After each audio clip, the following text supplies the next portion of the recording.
Kenalkan, nama saya Michela Humbas dengan NIM 21704139. Pada saat ini saya akan mempresentasikan hasil ujian dasar promosi kesehatan. Yang pertama, jelaskan definisi Promkes. Definisi Promkes yang tertuang dalam Piagam Ottawa ini kemudian diperbaharui WHO menjadi proses pemberdayaan rakyat, individu dan masyarakat yang memungkinkan mereka mampu mengendalikan determinan-determinan kesehatan sehingga dapat meningkatkan derajat kesehatannya. Konsep promosi kesehatan, suatu proses memberdayakan atau memandirikan masyarakat untuk memelihara, meningkatkan, dan melindungi kesehatannya melalui peningkatan kesadaran, kemauan, dan kemampuan, serta pengembangan lingkungan sehat. Pengertian visi dan misi. Visi adalah pandangan jauh tentang suatu perusahaan atau lembaga lain. Visi juga dapat diartikan sebagai sebuah tujuan atau apa yang harus dilakukan untuk mencapai tujuan tersebut pada masa yang akan datang atau masa depan. Di bawah ini beberapa persyaratan yang hendaknya dipenuhi oleh pernyataan visi meliputi berorientasi ke depan, tidak dibuat berdasarkan kondisi saat ini, mengekspresikan kreativitas berdasar pada prinsip nilai-nilai yang mengandung penghargaan bagi masyarakat.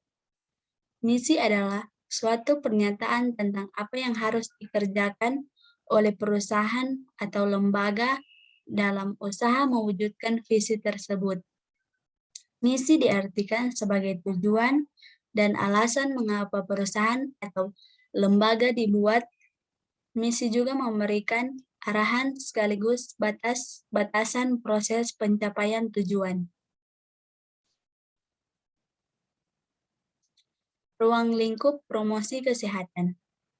Cakupan promosi kesehatan, baik sebagai ilmu maupun seni, sangat luas.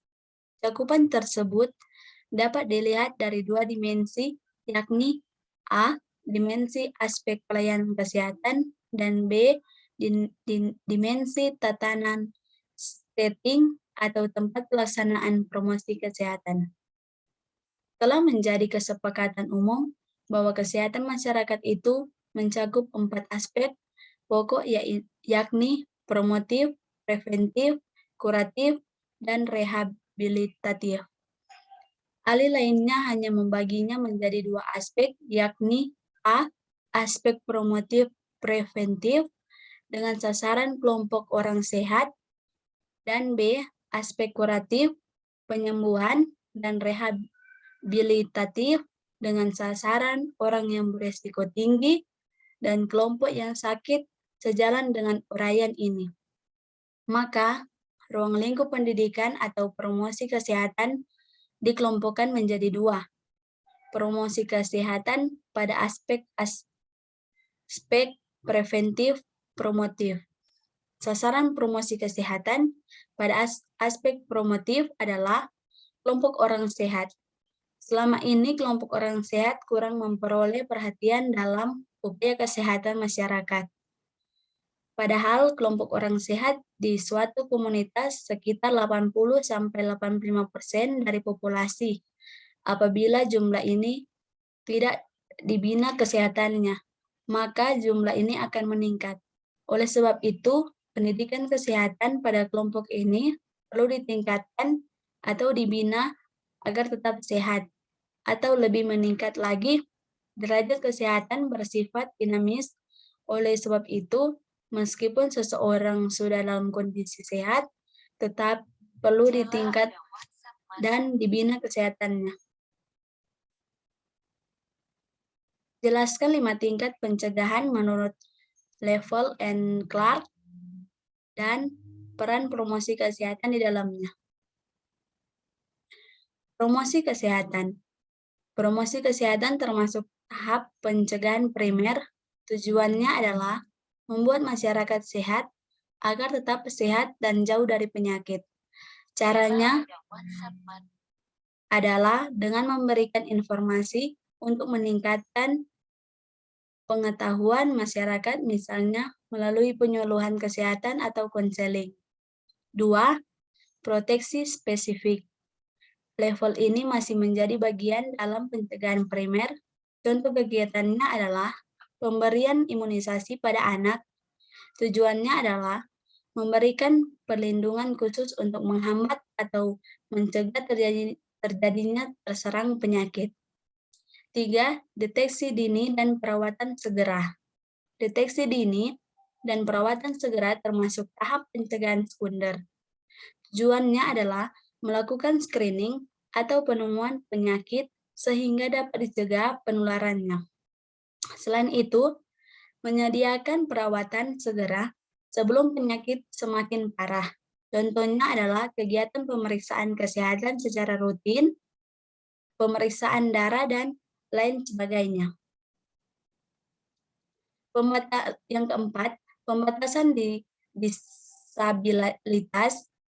Pada tahap ini dilakukan pencegahan atau pengurangan terhadap konsekuensi akibat penyakit yang secara klinis sudah mencapai tahap lanjut atau parah.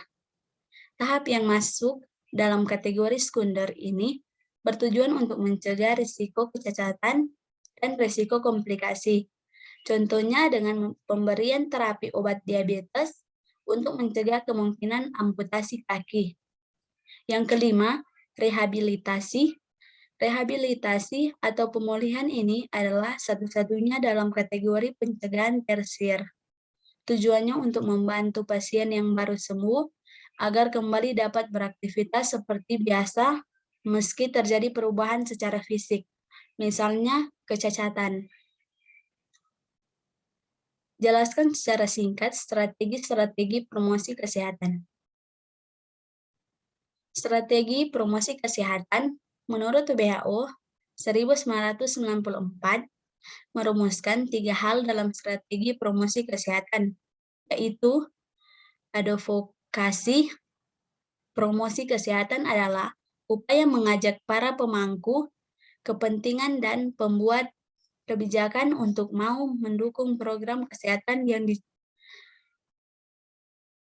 disarankan. Yang kedua, social support. Dukungan sosial adalah upaya mencari dukungan yang melibatkan tokoh masyarakat formal maupun informal, sehingga melalui mereka program kesehatan lebih mudah diterima oleh masyarakat. Yang ketiga, empowerment. Pemberdayaan masyarakat adalah strategi promosi kesehatan yang ditunjukkan langsung kepada masyarakat. Pemberdayaannya ini bertujuan untuk mewujudkan visi promosi kesehatan. Strategi promosi kesehatan menurut Piagam Ottawa pada tahun 1986 diselenggarakan Konferensi Internasional Promosi Kesehatan di Ottawa, Kanada yang disebut Ottawa Charter. Konferensi tersebut menghasilkan piagam yang disebut dengan Piagam Ottawa dan menelurkan 5 rumusan strategi baru dalam promosi kesehatan, yaitu 1. Health Public Policy. Strategi promosi kesehatan yang melibatkan pemangku kepentingan dan pembuat kebijakan untuk membuat kebijakan atau peraturan publik yang berdampak baik terhadap kesehatan masyarakat. Yang kedua, sportive environment.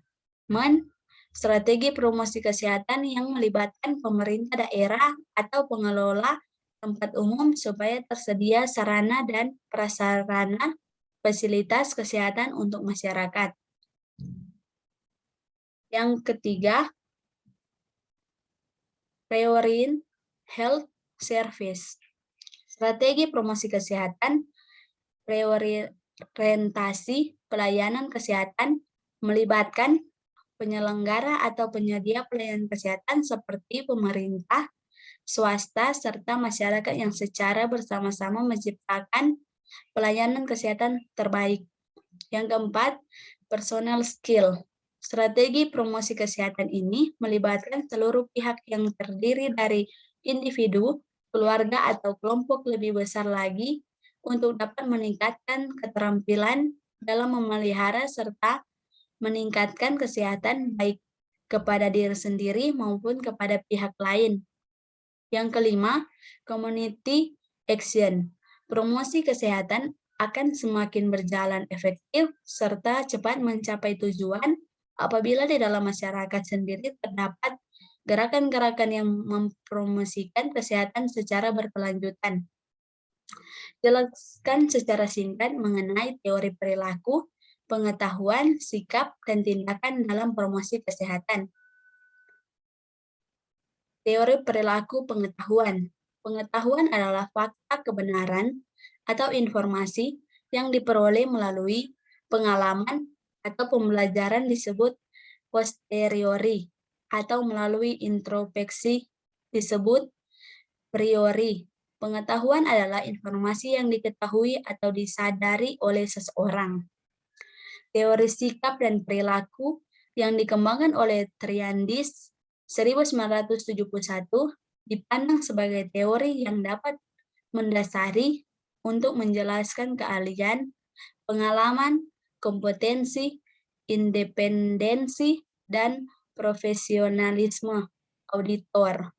Teori tersebut menyatakan bahwa perilaku ditentukan oleh sikap, aturan-aturan sosial, dan kebiasaan.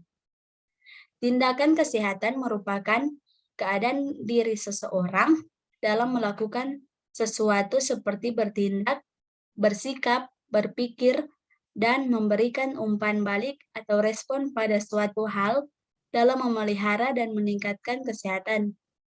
Respon tersebut dapat berupa respon aktif dan pasif. Respon aktif yaitu tindakan yang langsung dilakukan dan respon pasif yaitu tindakan dalam bentuk berpikir atau berpendapat. Terima kasih.